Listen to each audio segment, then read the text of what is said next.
Black Out Loud Media Group.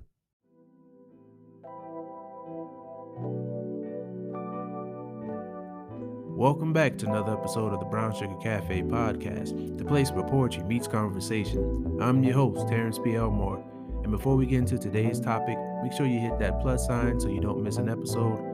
Also, please subscribe to my blog, thebrownssugarcafe.blog, and if you find any value in this episode or any other episodes, make sure you leave a heartfelt review.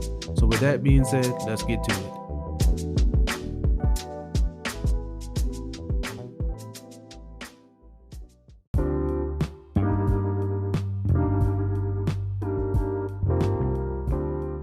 Welcome back, everybody, to another episode. I hope everybody's doing well, and today I have another special guest, Charlie Maveric from Black Out Loud Media Group. Charlie, how's it going? Man, I am blessed and highly favored. I am happy to be in the Brown Sugar Cafe. I love what you've done with the place. The ambiance is great. Love it. Appreciate it, man. Appreciate it. Man, it's well, it hasn't been a while since we talked. But what's right? You have a plethora of podcasts. Yeah. You've been in the game a long time. In fact, your podcast was the first podcast that I was ever on. So I guess we'll dive into that staple podcast. Let my listeners know, because that's going through a transition. For those of my listeners who are not aware, you can kind of give them a heads up of what's going on. I'll put that episode in the show notes so they can check it out as well. But yeah, let's talk a little bit about how you started and where the podcast is going. Oh man. So I'm gonna take it back in the day, back in the 90s. So we grew up together for the most part, went to school together. Yeah. I was always in some type of entertainment. Used to be in choirs, singing solos and talent shows and all that stuff. And then when I got in my 20s, I got really into tech, and I kind of tapered off from singing and doing all that stuff. And I started to listen to a lot of podcasts that were tech focused, which transitioned my career into being in technology, but it also inspired a love for broadcast radio and podcasts. Okay.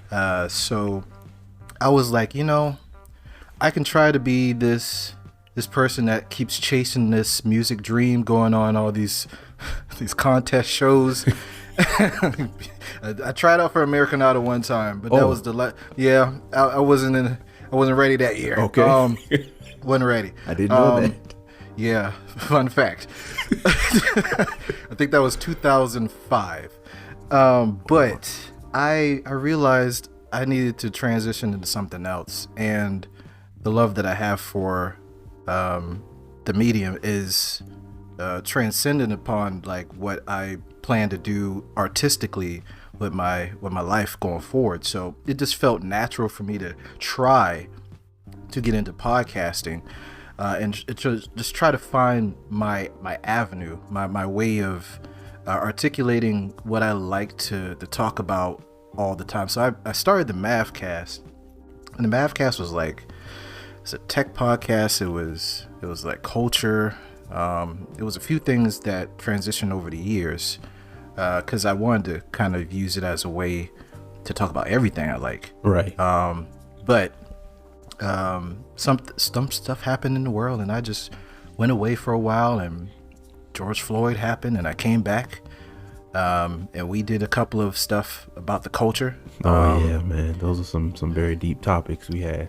Good topics. Yeah. So I think those conversations that we had were very needed. I don't know if they helped you, but they helped me to kind of get out my emotions and talk about it. Yeah, I mean, when I think about what the podcast or podcasting has done for me mentally, it has found my constant North Star, I think. Something that I can use to express, using the platform to express how I really feel. And I'm going to mess up a quote from Jay-Z, but I wanted to take care of the world I know. But first, I had to take care of the world I know. It was important, right, to have those conversations. And so time went on, kind of refined it back into a tech podcast, but I realized recently that I need to change up a little bit. I need to kind of do more collaborative stuff than solo podcasts. I tried that, done that for about 10 years. That's cool. You can beat that into a horse all you want. you know, it's time to start some new stuff. So put the MavCast on hold. It might have been the last episode. I don't know. Depends. See where God leads me. But I feel that chapter may be closed. You know, I have separation anxiety sometimes. Yeah, so it's hard for me to kind of close right. To leave that behind. I don't like clutter, but I don't like throwing stuff away. So got it. Too. Yeah. And I just want to be a person now that focuses on collaboration, helping others start their podcast. I'm not the master of it by any means, but you are an OG. Hey, I mean, it's good to feel that way. That you know, it's like weird. Like, hey, I'm an OG. Yeah, you are, because I remember when the times I was on the show, it was not this easy for us to record. No. That was Blog Talk Radio. That crappy thing. What was Google Hangouts on air and stuff. Yeah, it was not easy at all. Now it's easy. Yeah. Now. I finally got into the game after years of our conversations, and I guess I came in at the right time because it's so easy to upload and record. Perfect timing. Yeah, I really appreciate that experience that I had when I was on your show those couple of times, because I myself, like growing up watching Martin and just listening to the radio and stuff, I wanted to be like a radio personality, be on the radio, some sort of broadcast, like even if I being like a journalist, maybe writing the stories and reporting it, but I always had like a love for that type of medium. So podcasting just felt natural to me. And then when I was on your show, I was like, man, this is pretty cool, man. I was like, I could see myself doing this. And who knew that it would take all of these years later for me to start a podcast and for us to be on podcast together. That's crazy how everything comes around full circle. Yeah, you know, things happen for a reason. You were researching, getting things together. You're working on books, poetry and all that. So maybe it wasn't the right time for you. Maybe you needed more of taking of what the world needed to absorb into your soul so you can reflect it back out into that type of platform artistry. So that's true. You know, when you came in, dude, you came in hitting the ground, kicking people in the face, you know. I appreciate that. Hey, man, I call myself like a professional podcast guest. So being on podcast was natural because I've been on, you know, your podcast a couple of times, and then we started a podcast together, and I've been on other people's podcasts and even live streams as a guest. So I guess that also was preparing me to actually do my own show. And you know, most of my episodes on my first season were solo, but you know, I'm like, I need to get more guests and make a place where I can have conversations with people and spotlight what they're doing, but also have, you know, good conversations. So I really, you know, want to thank you again for coming on and joining. It's been overdue, but I appreciate you. Hey man, it's an honor being here, first of all. You know, I'm not normally a guest, but it feels great to be talking on the other end of it.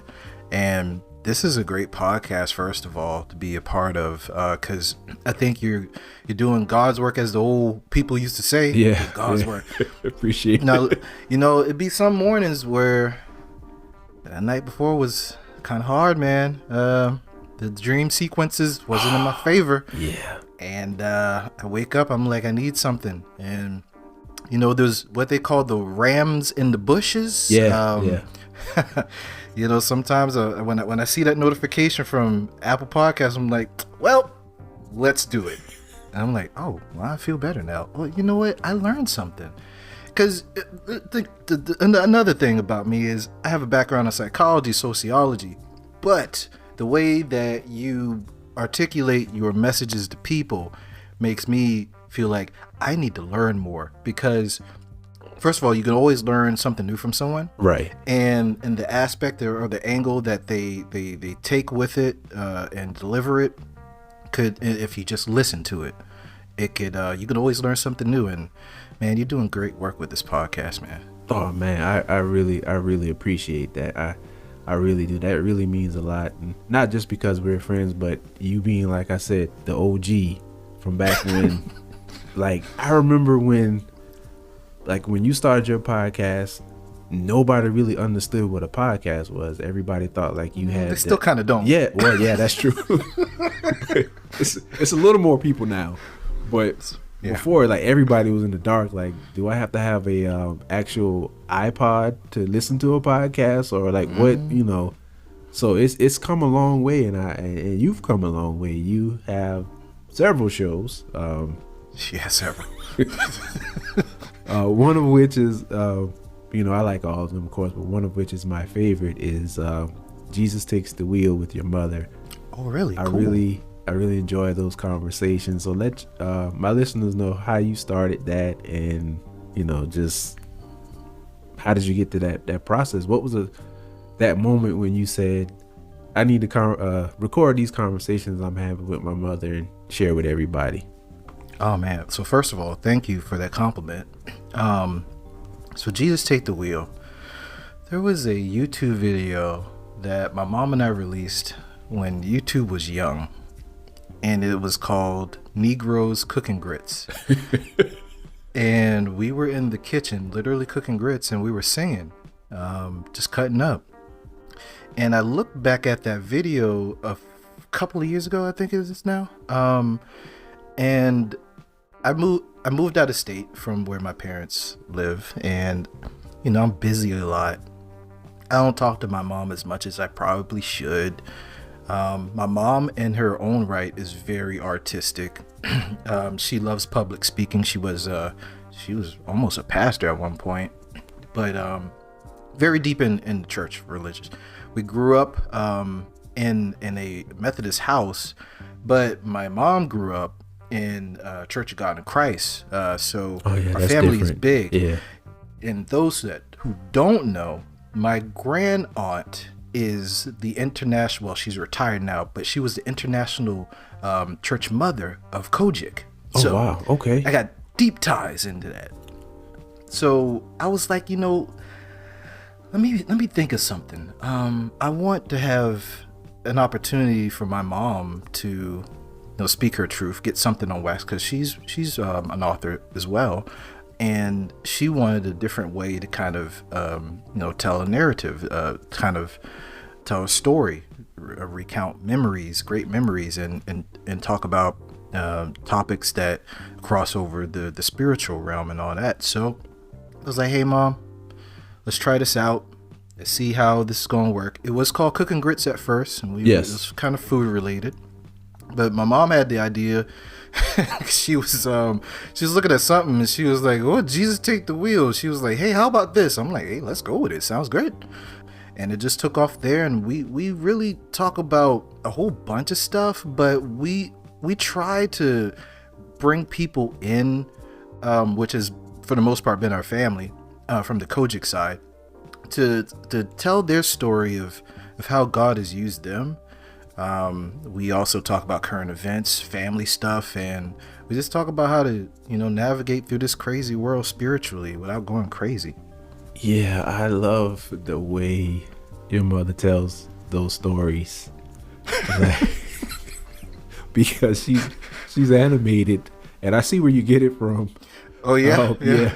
So I can officially blame her now. Because she does the voices and the sound effects. Oh no, wait, she got it from her mother. Oh man, it's in the blood. It's in the blood. Yes. The way my grandmother used to sit in her recliner, and I'm not telling her. So every time she came from church, she would reenact the whole scene of the service, change voices and mannerisms and everything. Then I saw my mom do. I was like, well, this is inevitable.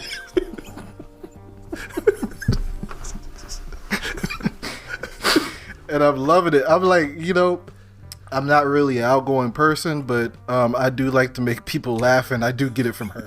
Yes. At any cost. We'll do it. As long as we don't tarnish our soul in the process. Because, I mean, it's the topics and what you all talk about, like you said, is very thought-provoking, and it's been a lot of things in there, and I was like, wow, I never thought about it like that. And it's always something in there to make you laugh and to make you smile. Like, it's so well balanced, and I love, just the conversation between a mother and a son.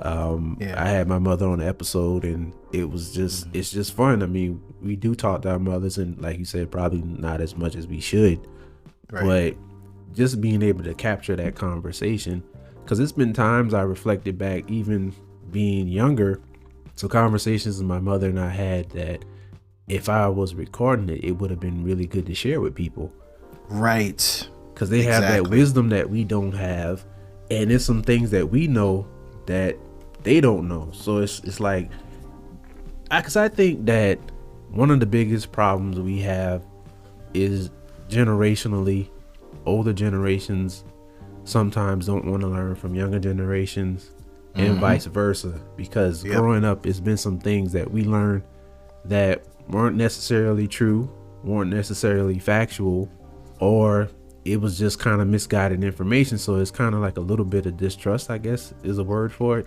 Not really distrust, but yeah, it's just, so when you're able to talk to someone and actually talk to them, you alluded to this earlier, just come into a situation ready to learn. You can learn some things from somebody younger than you, somebody older than you. And what I had a conversation with my uncle about this. When you're talking to somebody younger, you're having a conversation with a younger person, don't necessarily just write them off. Like, hear them, hear their heart, and be willing to understand, and don't think you know it all just because you're older. Because what I'm seeing is that younger people, I mean, we all want to be seen, but younger people, they're not being seen when they're having conversations, because people are just writing them off and saying it's a generational thing. It's like, how do you group people by who they are just because of a generation they're in? Yeah, there's some similarities across, generational spectrums or whatever, but you're not really giving the person the chance to show you who they are and talk to them. And so I think it's very important to have a podcast like yours with your mother, because it's the conversation between son and mother and two different generations. There's two things. So my mother was very good about letting me voice my opinion when I was younger. I knew about that whole thing about, if you're young in a black family, you speak out of turn, you might get backhand slapped. That didn't happen. Fortunately, it didn't. But I wasn't the type of kid to just speak out of turn. I think there was a gift that was bestowed upon me that I knew when to cut it off before I got my face slapped. I think I was like that too. I knew my what I could say and how I could say it. When I was smaller, it was sometimes I kind of like, I can't say that. Okay, well, lesson learned. Sometimes you learn the hard way. Sometimes you do get your face slapped. But it was that ability for me to voice my opinion that made me comfortable with having conversations with my mom. And the other thing is, I really believe one of the great purposes of podcasting is to have a audio history or something that you can listen back to later in life, just like a photo album, and reminisce, go through all those episodes and just listen to the conversation and how we were acting at the time, and the good ideas that we bounced off of each other, and the laughing moments, the borderline crying moments, the big up in people that were doing great stuff at the time. That allows us to tell our own narrative and control it for the most part. I really like what that podcast has brought to the table for me. I share all of your podcasts, but especially that one, I get the most response because of the conversation. And like I said, and then your mother has such a warm spirit, reminds me of my mother. It's just so inviting and so loving. So I really, really do appreciate that just you all sharing that with us, letting us into conversation that you all may have in private, and letting us see that, you know, generations can talk and have conversations, and it be respectful and mindful. Because like you said, I was able to have conversations, and I guess that's why, you know, it feels so good to me to see it somewhere else. But I was actually able to have conversations with my mother about certain things. More so one of my aunts, I mean, when I was little, anything I asked her, she'd tell me the answer to. Just if you wanted to really know it or off not. the rip. Yes, just off the rip. I asked her. I regret that one. She thought, I mean, because I was mature enough to handle certain conversations and certain things at a young age. So when I asked her, she would tell me. And then, you know, with my mom's, I was able to talk and have a conversation with her. And we were talking about, you know, there were some times and some things that we weren't able to express growing up. But we had a recent conversation about this, and I was like, it would have been so much easier for us and other kids being able to fully express how we felt about things, instead of just being told or ask questions. Matter of fact, me and her talked about it on the episode that she was on. Was like, when a child or someone's asking questions, that doesn't automatically mean they're being disrespectful. It's like the way some people's minds work. They want to know why I'm doing this, so they can kind of figure out the steps or do whatever.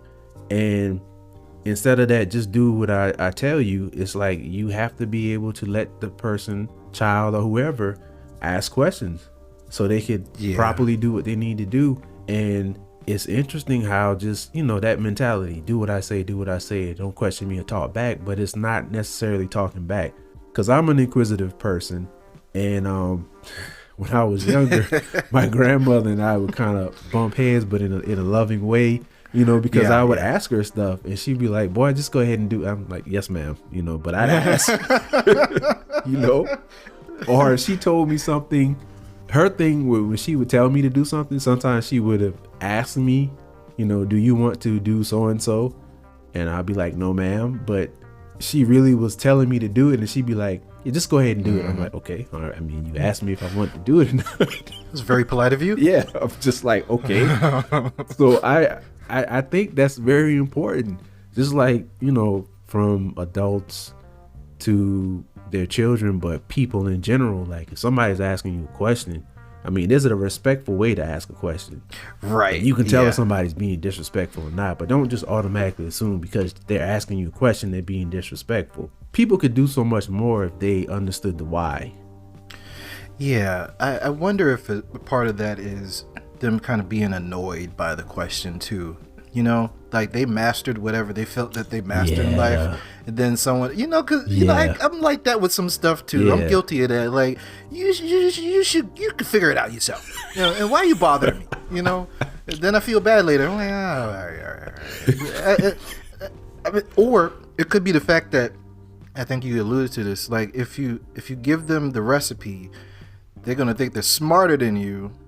And then that's a whole nother thing you got to deal with, right? Yeah. So there is that thing where you answer questions that kids ask and they try to use it against you later. That's true too. Yeah, that's true too. But you said.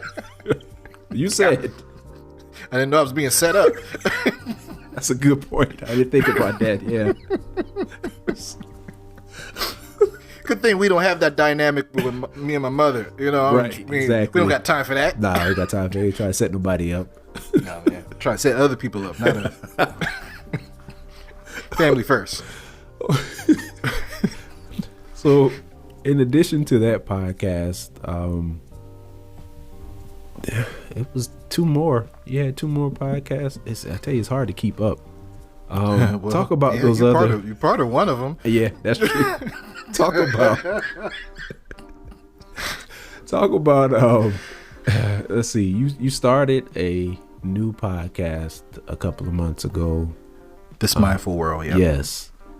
Talk about the idea for that, and I guess what made you start that one and not add those conversations to the MavCast.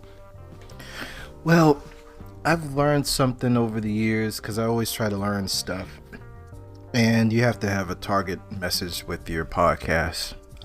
You can try to consolidate, but the audience starts to get confused. I learned that over time. So what I wanted to do with this one, and I don't know the long-term goal specifically with this mindful world, but I wanted a place to where I can use all that I've learned in the books of psychology, sociology, what I witnessed through life, and try to find a happy medium to a conversation that otherwise would be kind of a yelling fest at each, two parties or multiple parties. Yeah. So things that come up like, cancel culture. I talked a lot about Kanye, unfortunately, Yeah. but mental health and how that kind of goes into the actions of people in the world, and how we look at both sides, come together and at least try to have a conversation about it. We're not trying to solve for anything. We're not trying to give advice for anything. We're not trying to lead you to any specific destination, but at least have an open platform to start asking those questions, which could be blocked by the generational thing that we were talking about. So that's one of the things that could happen. There could be a topic with one of those things where let's talk about that dynamic. Let's break down slavery finally. Let's figure out why we feel certain ways about this. It's multiple things, not just one. So Black Lives Matter, all that stuff. Coming in the middle, because I feel that we were always split as a culture, but mass media keeps reminding us of it, like how bad it is. And if they keep reminding us of it, we have to keep reminding them that we can work through it. Facts. Facts.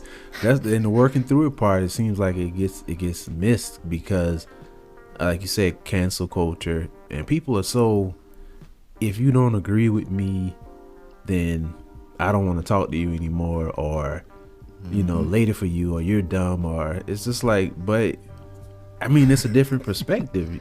Like, what happened to, like, I personally like when we don't agree on certain things and we have conversation, because you give me insight in a way that I never thought about it before. I mean, if you're constantly only around and talking to people who agree exactly with you, how are you going to grow?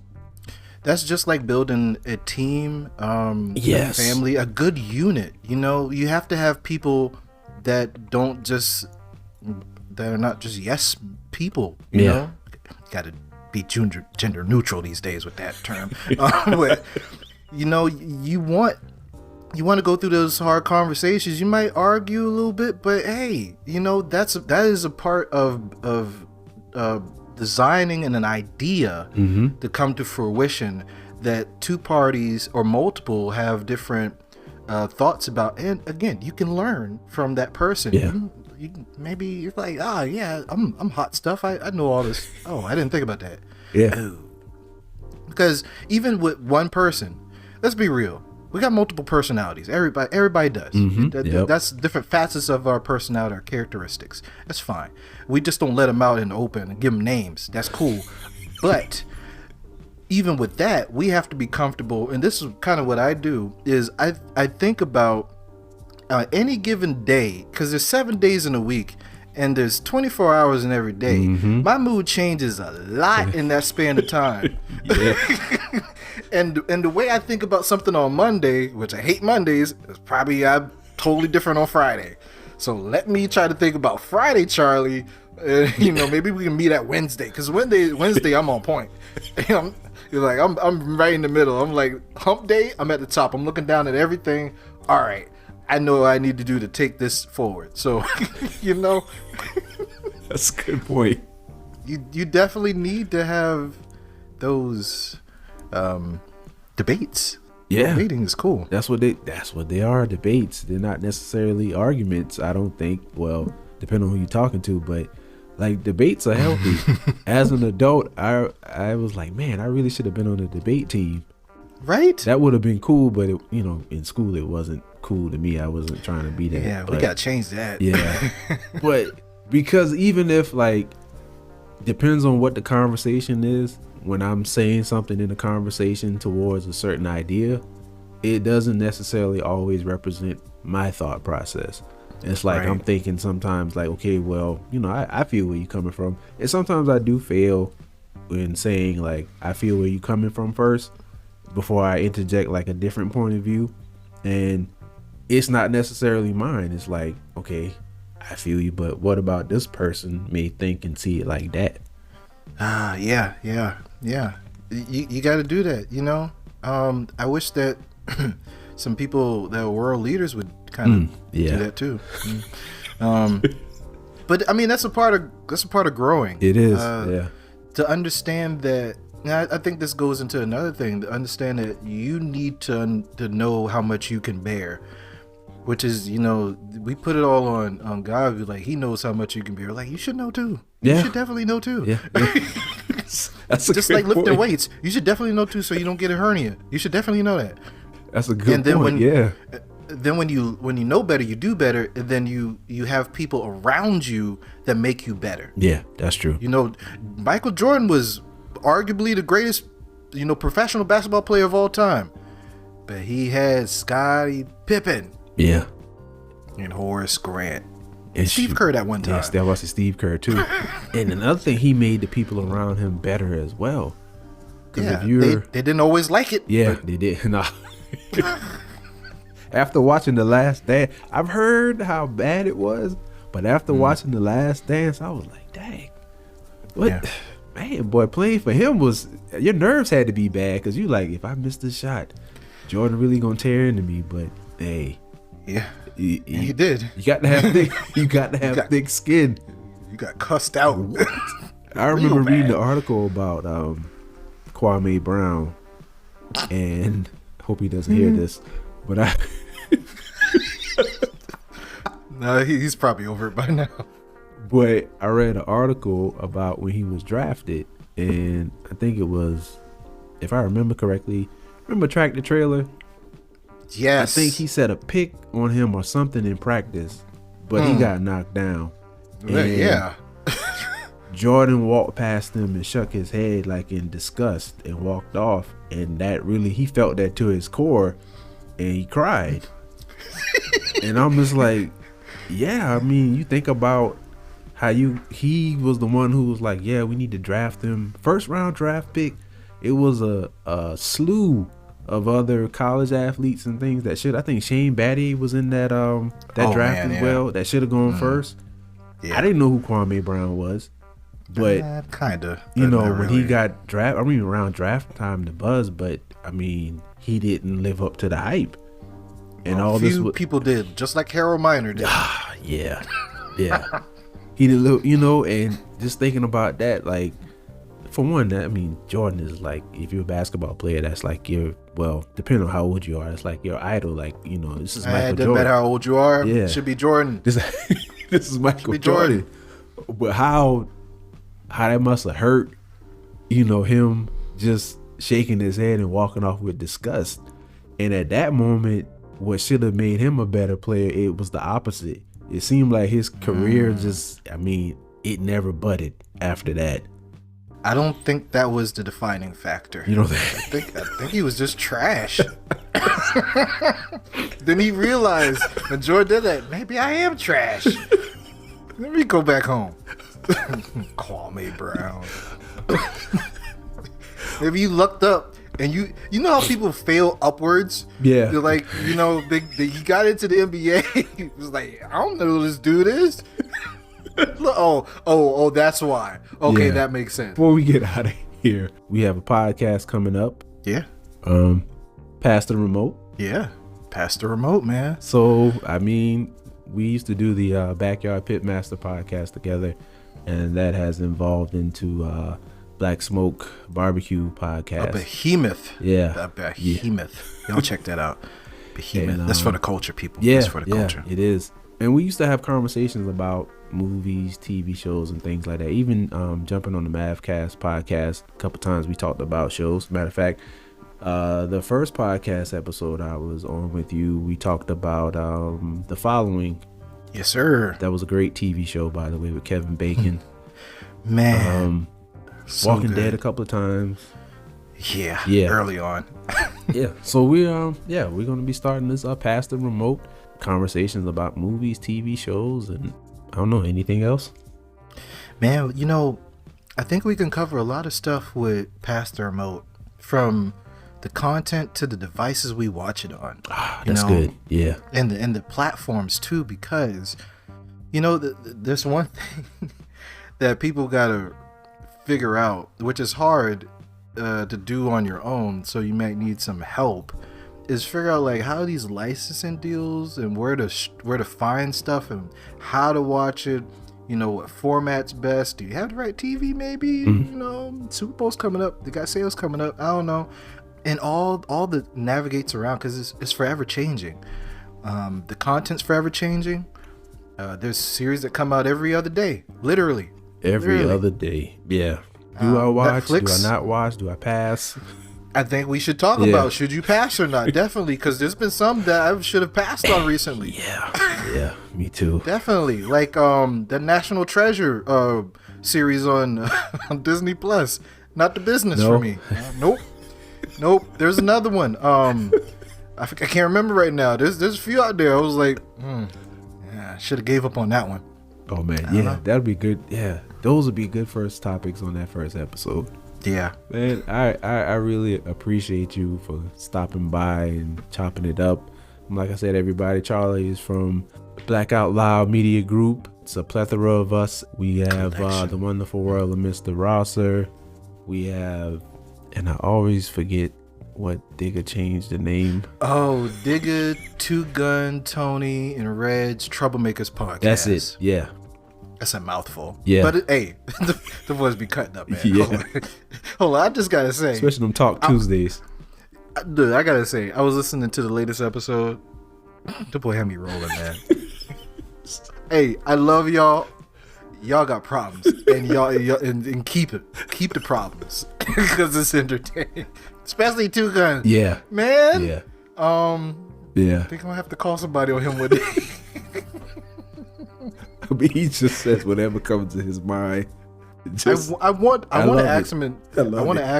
I really want to ask him. Like, I want to eye him. Like chat him. Be like, do you got Tourette's? Because if you do, I feel like I do it a little bit too. We can have a support group. we got Barry and Pillow Talk with him and his wife. Yes, great podcast. My podcast, your podcast, our podcast. I have everybody's links to their shows in my show notes, so check those out. Mm-hmm. Yeah, man, and also let the people know where to find you. How can they connect with you, or get in contact with you? Check out your shows. Like I said, I might have them in the show notes, but give everybody, let everybody know how they can reach you, connect with you. Yeah, I'm glad you said that, because a lot of people don't read the comments. Like, I don't know why. But you can find me everywhere on social media under the name Charlie Maverick, Maveric. I'm on most of the platforms. I don't rock with TikTok like that too much, because I like not being extreme ADD. That's a problem that they have. You can find me on YouTube, Maverick Barbecue, Instagram, same thing. Just type in Maverick without the K, and you probably find me somewhere talking about something. And Discord, this the new thing, trying to build up. I keep forgetting. That. So real quick, the product manager in me feels that there's a vision with this that is sustainable over time, but the growth proposition is going to take work. People are tired of switching social networks, even though Elon is making people run for the hills. But that is a work that's in progress. It's going to take a good amount of time, but the end product hopefully would be a very good space for people to follow all the content that I and everyone I work with on content creation, and we can control our narrative without having to fight against the algorithm or Elon. Either one is, I don't know which one is worse. If I retweet a link, I might get banned. I don't know. That's crazy how that happens, and he's Mr. Free Speech, but yeah, that's a whole nother conversation. But yeah, I feel like I want to tweet him and say something like, I do too, but I'm borderline like insulting, and see if he like it's ban you. No, it's like why do your cheeks look like you're about to hibernate? Like you had like a whole bunch of like acorns in your chest. Hey, man, I once again I appreciate you for coming on the show. Thank you for reminding me about Discord. I need to add our Discord links in the show notes as well, and also promote it. I need to let people know that we're on Discord. I need to upload my podcast episodes to Discord. So yeah, I appreciate that, man. Appreciate you for coming on, and yeah, to my guests, remember, keep pushing forward.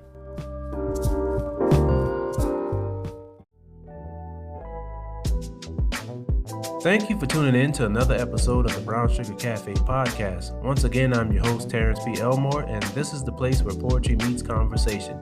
Hit that follow button and turn on your notifications so you won't miss an episode. Check out my blog, thebrownsugarcafe.blog. Also connect with me on Instagram at thebrownsugarcafe. Hope you enjoyed this episode, and as always, remember, keep pushing forward.